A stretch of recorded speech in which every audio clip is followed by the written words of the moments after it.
Savais-tu que 90% des entrepreneurs regrettent de ne pas s'être lancés plus tôt? C'est ce que je te propose de découvrir dans cette vidéo. Donc aujourd'hui, j'avais envie de te parler du bon moment, le fameux bon moment pour se lancer et comment on peut considérer éventuellement si c'est le bon moment pour se lancer. Ok, est-ce que peut-être qu'aujourd'hui tu te demandes si c'est le bon moment pour toi pour te lancer? Et très souvent, ce que j'ai remarqué, c'est que par rapport à cette question de c'est le bon moment, c'est pas le bon moment, donc tu vas avoir ceux qui vont te dire oui, le bon moment c'est maintenant, mais ils vont pas te dire pourquoi. J'avais envie de creuser un peu le sujet, la question, le pourquoi du comment, et ce qui se joue en fait en dessous de la surface des raisons qu'on pourrait opposer à voilà, c'est pas le bon moment pour moi. Ok? J'ai eu une conversation ce matin qui m'a inspiré le sujet de cette vidéo. Et pendant cette conversation, j'ai remarqué que les premières objections que l'on m'a opposées par rapport à cette histoire de c'est pas le bon moment pour moi, eh bien, c'est des raisons extérieures. C'est-à-dire, j'ai pas le temps, j'ai une vie de famille, j'ai des enfants. Quoi d'autre? On m'a dit que j'ai pas les ressources, j'ai pas les compétences, tu vois. Des choses à l'extérieur de soi qui dictent finalement le fait que ce n'est pas le bon moment. Je suis pas dans le bon environnement, je ne suis pas soutenu, etc. Et donc, quand on raisonne de cette manière-là et qu'on oppose des raisons extérieures, ben déjà, on ne prend pas la responsabilité que l'on a vis-à-vis de notre succès, vis-à-vis de ce que l'on veut pour soi, finalement. On va dire, l'extérieur ne me le permet pas, j'attends que l'extérieur me le permette, me donne l'autorisation, et ensuite, je me lancerai, et ensuite, je considérerai que c'est le bon moment. Donc, on remet la responsabilité à l'extérieur sur le fait de valider ou non que c'est le bon moment pour se lancer. Donc là, il y a un problème. Il y a un problème parce que déjà, ça va à l'opposé de l'entrepreneuriat en tant que tel. L'entrepreneuriat, c'est connecté à quoi? C'est connecté au principe de libre entreprise, la liberté de faire ce que l'on veut, de créer ce que l'on veut, de proposer un produit ou un service que l'on veut proposer. Donc ça signifie que j'attends que l'extérieur m'autorise à proposer mes produits, mes services. J'attends une validation extérieure. Donc là, déjà, c'est mal barré. Si on change pas l'état d'esprit et si on ne change pas le mindset et si on ne change pas notre façon de penser en général, on va rester piégé et on va toujours se dire finalement que c'est pas le bon moment. Ensuite, quand on creuse un peu, on s'aperçoit que en réalité, notre cerveau, notre mental, qui veut nous maintenir en vie, qui veut rester dans sa zone de confort, qui aime la stabilité, qui apprécie le fait de pouvoir anticiper, qui apprécie le fait de savoir ce qui va se passer.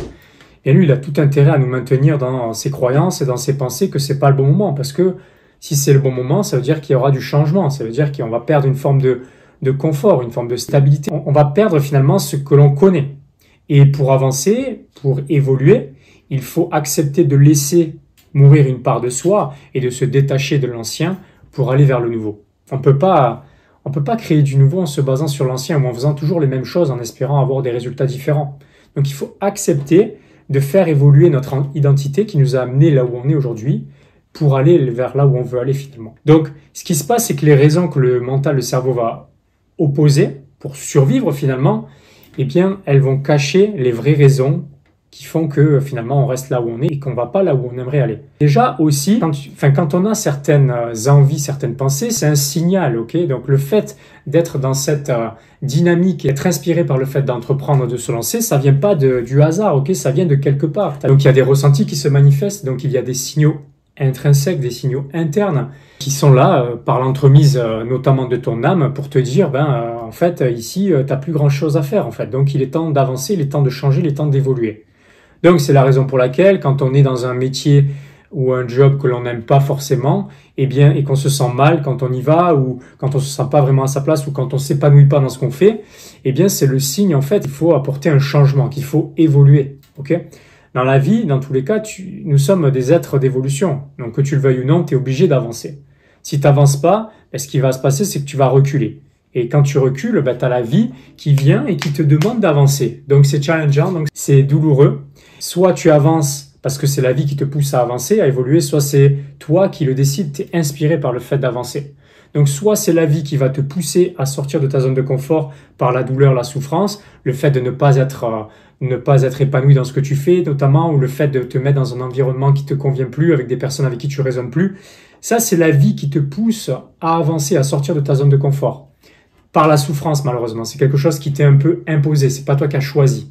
Maintenant, le plus confortable, c'est de choisir de se mettre volontairement dans une forme d'inconfort à court terme pour avoir du confort à long terme. Donc, quand tu t'épanouis pas dans ce que tu fais, etc., c'est le signe qu'il y a quelque chose à faire évoluer. C'est le signe que c'est peut-être le bon moment pour actionner ces choses-là. Ok? Mais si tu luttes pour garder, pour préserver ce que tu connais, parce que c'est confortable, hein, mais c'est là où tu commences à souffrir, c'est là où tu es dans cet entre-deux de j'ai envie d'y aller, mais en même temps, c'est inconfortable et je préfère rester là où je suis, mais je souffre. Donc tu acceptes un peu de souffrir, alors que si tu acceptais de lâcher prise sur ce que tu as connu pour aller chercher quelque chose de potentiellement beaucoup mieux, même si tu ne le connais pas encore et tu ne sais pas exactement comment ça va se passer, à ce moment-là, tu pourrais créer ton activité, tu pourrais te lancer, ok? Donc c'est accepter de laisser mourir une ancienne identité qui est raccrochée à l'ancienne version de toi, qui te maintient dans des schémas de manque. Et aujourd'hui, il est temps pour toi, ou peut-être, c'est une hypothèse que j'aimais, de lâcher cette ancienne identité, de la faire évoluer vers une nouvelle identité, une identité d'entrepreneur. Et quand tu es entrepreneur, tu ne peux pas conserver ces pensées que je t'ai énumérées précédemment. J'ai pas le temps, j'ai pas les ressources, j'ai pas l'environnement. Tout ça, ça doit dégager. Tu comprends? Donc bien évidemment que c'est challengeant. Ok, je suis pas en train de te dire que c'est simple, c'est pas forcément facile, ok, surtout quand tu as une famille, quand tu as une certaine stabilité et que tu aimerais avoir plus, mais en même temps, tu sais que le fait de te contenter de ce que tu as, c'est plus suffisant pour toi. Donc tu es dans cet entre-deux-là et tu es toujours en train de repousser inconsciemment le bon moment pour te lancer parce que forcément, c'est plus confortable de rester là où tu es que de te mettre volontairement dans l'inconfort pour aller chercher véritablement ce que tu veux. Et les raisons de surface, c'est pas les vraies raisons. Les vraies raisons, en réalité, c'est quoi? C'est un manque de confiance en soi. Manque de confiance en soi, soit parce que parfois, on a l'impression que ce que l'on propose, ça n'a pas de valeur, ou parce qu'on se sent comme un imposteur. Et parfois, c'est le cas. Parfois, on est un imposteur, ok? Et quand on est un imposteur, ça veut dire quoi? Ça veut dire qu'on n'a pas forcément les compétences et on n'a pas forcément l'expérience pour aller réaliser ce que l'on veut. Donc, qu'est-ce qu'il faut faire? Il faut aller chercher les compétences, il faut aller chercher l'expérience, ok? Faut pas rester là en se disant oui, les choses vont arriver, j'espère que quand ça sera le bon moment, j'aurai les compétences, tout sera parfait et à ce moment-là, je me lancerai. Non, dans la vie, ça ne fonctionne pas comme ça. C'est toi qui dois te mettre en mouvement, c'est toi qui dois être proactif, c'est toi qui dois aller chercher les compétences, l'expérience, les opportunités. Et ensuite, la vie, par l'entremise de l'univers, de tes guides, des personnes qu'il y a autour de toi, elle va te mettre les opportunités sur le chemin. Mais ça part de toi, ça part d'une décision. C'est toi qui actionnes les choses. Par le fait que quand tu prends les actions en cohérence avec ce que tu veux, tu dis à la vie, à l'univers, à tes guides, à ce en quoi tu crois, que tu es prêt à recevoir, prêt ou prête à recevoir l'aide sur le chemin. Et si tu es là en train d'attendre que ça soit le bon moment, en fait, tu n'es pas disponible, tu ne te rends pas disponible en fait. Et du coup, tu ne peux pas manifester les opportunités. Parce que par ton attitude, tu montres que tu n'es pas prête ou prêt à recevoir les opportunités pour obtenir ce que tu veux. Donc, tu as déjà suffisamment de choses là où tu es pour pouvoir commencer quelque part, ok? Tu peux commencer quelque part, tu as déjà suffisamment autour de toi. Tu as suffisamment de temps, tu as suffisamment de confort, ok? J'ai travaillé avec des personnes qui avaient un confort très très difficile, moi-même je l'ai vécu, ok? J'ai vécu dans un camping-car quand j'ai créé ma première entreprise. Donc, tout part de toi, ok? Le confort, le temps, l'environnement, tout ça c'est du bullshit, ok? Oui, ça aide, forcément ça aide.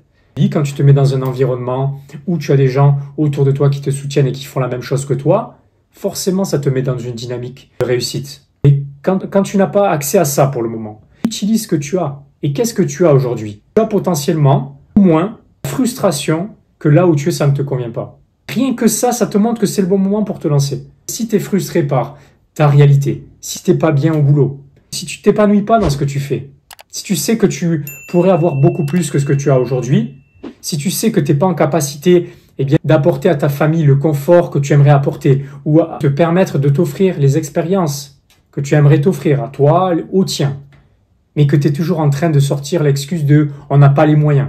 Donc, laisser l'extérieur dicter comment ta réalité doit se profiler, ça ne peut pas fonctionner. Ok? Donc, ça doit partir de toi.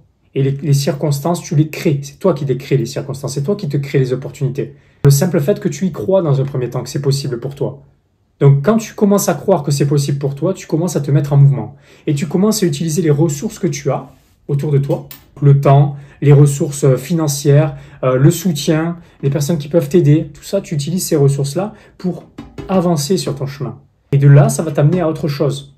Qui va t'amener à autre chose, qui va t'amener, in fine, à ce que tu veux. Donc, focalise sur ce que tu veux véritablement et sois au clair avec ce que tu veux. J'ai parlé à une personne ce matin, encore une fois, l'échange que j'ai eu ce matin. La personne ne savait pas combien elle voulait gagner. Elle ne savait pas pourquoi, elle voulait gagner cette somme d'argent. Elle pensait que ce qu'elle voulait proposer, ça ne lui permettrait pas de gagner finalement ce revenu-là. Pourtant, elle avait déjà vendu son produit. Elle l'avait vendu plusieurs fois. Mais elle n'avait pas capté que finalement, en le vendant à plusieurs personnes par mois, elle pouvait générer le revenu qu'elle voulait générer. Donc, mets de la clarté sur, ok, qu'est-ce que je peux apporter? Parce que les gens vont pas t'acheter quelque chose parce que ils t'aiment bien, ok? Ça fait partie de ce pourquoi aussi ils te feront confiance, ils t'aiment bien, ils t'apprécient. Ensuite, ils te font confiance, ils aiment ce que tu proposes. Mais il faut que tu proposes quelque chose qui leur apporte de la valeur. La valeur, c'est quoi? C'est du plaisir, c'est le fait d'aimer ce que tu leur as apporté. Et c'est le fait aussi que ça peut potentiellement résoudre un problème. Un problème à résoudre, tu proposes, eh bien, tu apportes une solution à ce problème-là. Donc les gens vont pas te donner leur argent pour te faire plaisir. Ils vont te donner leur argent en échange de la valeur que tu vas leur apporter. Et généralement, la valeur que tu leur apportes est bien plus élevée que la somme d'argent qu'ils vont te donner, qu'on appelle le principe de la valeur perçue. Mais je vais pas rentrer dans les détails. Ce que j'aimerais que tu comprennes aujourd'hui, c'est que peu importe ce que tu as sous la main, c'est suffisant pour légitimer qu'aujourd'hui c'est le bon moment pour te lancer, parce que ça va te permettre d'avancer. Toi, tu regardes aujourd'hui à court terme et tu as l'impression que tu n'avances pas. Mais si tu mets bout à bout toutes les choses qui vont se passer à partir du moment où tu vas prendre la décision de te lancer et toutes les actions que tu vas mettre en place, quand tu vas revenir en arrière 6 mois plus tard, 1 an plus tard, tu auras une activité qui va fonctionner, en fait. Ok? Et qu'est-ce qu'il faut faire pour avoir une activité qui fonctionne fondamentalement? Il faut avoir une offre, un produit ou un service. Il faut être au clair par rapport à ce que ça va apporter à la personne que tu veux viser. Il faut que tu sois au clair par rapport à avec qui tu veux travailler, auprès de qui tu dois communiquer ton offre. Il faut que tu parles à des gens aussi, voilà. Ah, j'ai peur de parler à des gens. Non, j'ose pas parler à des gens. Ça, c'est pareil, ok? Tu parles bien à tes amis, tu parles bien à tes proches. Eh bien, tu vas parler à des gens, en fait. C'est juste des gens, c'est des humains. Il n'y a rien de spécial. Tu vas communiquer. Et si ça fait sens au fur et à mesure de l'échange, si elle t'autorise à leur proposer quelque chose, eh bien, tu leur proposes quelque chose. Vendre, ce n'est pas obliger quelqu'un à acheter, ok? La vente, c'est pas toi qui force un achat. Ça vient du client, ok? Il veut acheter. Donc, tu dois lui donner envie d'acheter. Et ensuite, il prend la décision d'acheter ou de ne pas acheter. Il n'y a rien de fou dans la vente, ok? Que c'est que la vente, d'ailleurs? On pourrait se poser la question. C'est quoi la vente? C'est quoi vendre? Vendre, c'est juste, finalement, à mon sens, jouer ce rôle de j'aide la personne à prendre une décision. Une décision que la personne ne pourrait pas être en mesure de prendre toute seule. Sinon, je ne sers à rien. Sinon, tu ne sers à rien. Ok? C'est discuter avec une personne et lui faire voir à quel point potentiellement, ce que tu lui proposes, eh bien, c'est mieux que de rester là où elle est ou que de ne rien faire. Le fait, c'est lui montrer que ça lui coûte plus cher en temps, en argent, en souffrance, enfin, de ne rien faire que de prendre ton offre. Voilà ce que c'est que la vente. Ok? Et si tu n'es pas en capacité de jouer ce rôle, ben tu sers à rien en fait. C'est-à-dire que tu sers à rien dans le processus de décision. Tu es juste quelqu'un qui va juste prendre des commandes. Et jusqu'à présent, si ça a été ton rôle, ben mets une page de vente et explique ce que tu fais et laisse les gens acheter tout seul ce que tu proposes en fait, tu vois. Le bon moment, il n'y a pas de bon moment, en effet. Il n'y a pas de moment, le meilleur moment c'est maintenant parce que si tu ne te lances pas, ben, tu perds du temps en fait. Et le temps, ça fait partie de l'équation du succès. Okay? Parce que tu te lances aujourd'hui, que tu vas pouvoir améliorer ce que tu proposes pour que ça soit mieux demain. Mais si tu retardes tout le temps l'échéance pour te lancer, en te disant que c'est pas le bon moment, eh bien ce bon moment, il ne viendra jamais. Le bon moment, c'est vraiment une illusion. C'est le fait d'attendre que tout soit parfait, qu'autour de toi, ça soit parfait pour faire les choses, alors qu'en fait, tu es un être créateur et c'est parce que tu décides que c'est le bon moment et que ça le devient en fait. Et la confiance, c'est pareil. On n'est pas avec de la confiance, ok? On met en place des choses, on fait des choses, on a des résultats, on crée de l'évidence que ce que l'on fait, ça fonctionne, que ça apporte de la valeur aux autres. Et derrière, cela permet d'obtenir plus de confiance dans ce que l'on fait et dans qui on est. Donc je pense que, en effet, on a tous un timing divin pour le fait de se lancer. Maintenant, le timing divin, c'est pareil, ça ne doit pas être une excuse de « j'attends que la vie me montre que ». En effet, sois alerte aux signes, synchronicité, potentiellement. Tu le vois déjà, tu as déjà des signes qui te montrent que tu devrais actionner davantage les choses, que tu devrais te focaliser davantage sur ce que tu fais, que c'est déjà le bon moment pour toi. Que ce soit des ressentis, que ce soit des rencontres, que ce soit des personnes qui parlent, des messagers, que ce soit des signes et synchronicités, que ce soit les heures miroirs, ou peu importe les signes et les synchronicités sur lesquels tu tombes, je pense que tu sais déjà que c'est le bon moment. Maintenant, tu as des peurs. Ces peurs-là, en effet, La plupart des peurs, elles ne sont pas légitimes, c'est que des illusions. Donc, sers-toi-en aussi pour te montrer que tu es en capacité de les dépasser. Ok? Utilise ce que tu as. Les peurs, ça peut être un moteur. La frustration, la colère, ça peut être un moteur pour créer cette activité qui va te permettre, in fine, d'obtenir cette liberté. C'est ce que tu attends vis-à-vis de cette activité, peu importe ce que tu attends de cette liberté. Mais voilà, tu as des signaux externes, tu as des signaux internes qui sont là pour te valider que c'est le bon moment déjà. Et ensuite, c'est normal que tout ne soit pas parfait. C'est normal que tu vas bafouiller sur tes premières vidéos, que tu vas pas être à l'aise. C'est normal. Tu vas le devenir en faisant des vidéos. Tu vas le devenir en préparant tes vidéos, en tournant des vidéos, en publiant des vidéos et en ayant du feedback vis-à-vis de ces vidéos. Mais si tu retardes l'échéance par rapport à la première publication de ta vidéo, eh bien en fait tu perds du temps et tu perds du temps pour améliorer rapidement tes vidéos. Ok ? Pareil, si tu as peur de parler aux gens, eh bien commence petit à petit. Va pas forcément faire des conférences d'entrée, mais commence à communiquer avec les gens au moins par message privé et ensuite peut-être fais des appels et ensuite voilà, tu vois, vas-y par étapes. Va pas forcément te confronter à ce qui te fait le plus peur d'entrée de jeu, mais quelle est l'étape intermédiaire qui te permet d'augmenter ta confiance en toi vis-à-vis du fait de communiquer avec des nouvelles personnes. Ok ? Si tu as peur de vendre, pareil, c'est la même chose. Commence par vendre à l'écrit, en discutant à l'écrit, et ensuite, pourquoi pas faire des appels ?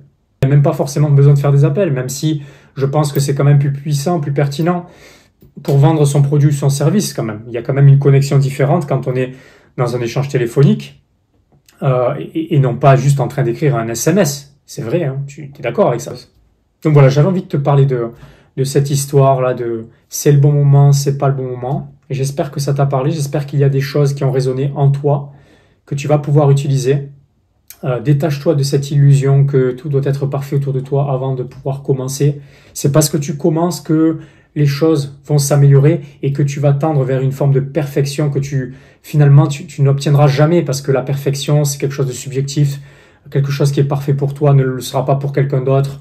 Juste confronte-toi à la réalité de ce que veulent les gens concrètement. Le fait de lancer son activité, eh bien, c'est accepter de se mettre en visibilité, c'est oser proposer quelque chose qui potentiellement peut changer la vie de certaines personnes, c'est oser se confronter à à du rejet, ok ? Mais un rejet que tu ne dois pas prendre pour toi personnellement, mais que tu dois juste utiliser comme étant un feedback pour t'améliorer. C'est tout. Il n'y a rien de personnel dans l'entrepreneuriat. L'entrepreneuriat, tu dois te détacher de ton ego.